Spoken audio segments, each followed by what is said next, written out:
दिंडोरी तालुक्यात 17वा प्रजासत्ताक दिन सांस्कृतिक कार्यक्रमांनी उत्साहात साजरा करण्यात आला। भारताच्या 17व्या प्रजासत्ताक दिन दिंडोरी तालुक्यातील विविध ठिकाणी सांस्कृतिक कार्यक्रम साजरे करून मोठ्या उत्साहात संपन्न झाला। प्रांत व तहसील कार्यालयाचे ध्वजारोहण विभागीय अधिकारी उदय किसवे यांच्या हस्ते करण्यात आले।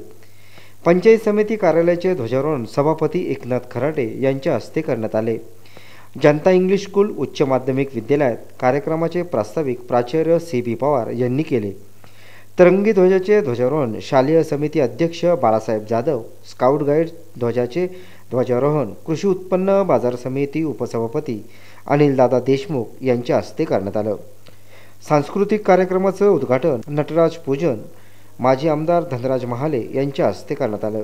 यावेळी शालेय समितीचे प्रकाश शिंदे, गुलाबराव जाधव, विलास देशमुख, सुभाष बोरस्ते, मनोज ढिकले, वैभव वडजे, प्राचार्य सी.बी. पवार, प्राचार्य ढिकले, प्राचार्य पेखळे आदींसह सदस्य उपस्थित होते। दिंडोरी नगरपंचायतचे ध्वजारोहण नगराध्यक्ष सौ रंजना जाधव यांच्या हस्ते करण्यात आलं। स्वामी समर्थ केंद्राचे ध्वजारोहण गुरुमाऊली परमपूज्य अण्णासाहेब मोरे यांच्या हस्ते करण्यात आले। त्याचप्रमाणे दिंडोरी कृषी उत्पन्न बाजार समितीचे ध्वजारोहण ज्येष्ठ संचालक शिवाजी बाबा पिंगळे यांच्या हस्ते करण्यात आलं।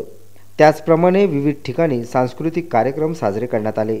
या सर्व कार्यक्रम प्रसंगी आमदार नरहरी झिरवाळ, माजी आमदार धनराज महाले, रामदास चारोस्कर, प्रांत अधिकारी उदय किसवे, तहसीलदार बाबासाहेब गाढवे, गटविकास अधिकारी भूपेंद्र बेडसे, पोलीस निरीक्षक अनिलकुमार बोरसे, मुख्य अधिकारी अनंत जवाद्वार, सर्व शासकीय अधिकारी, नगराध्यक्ष रंजना जाधव, उपनगराध्यक्ष कैलास मावळ आदींसह विद्यार्थी नागरिक मोठ्या संख्येने उपस्थित होते। 9 न्यूजसाठी प्रतिनिधी संतोष कथार, दिंडोरी।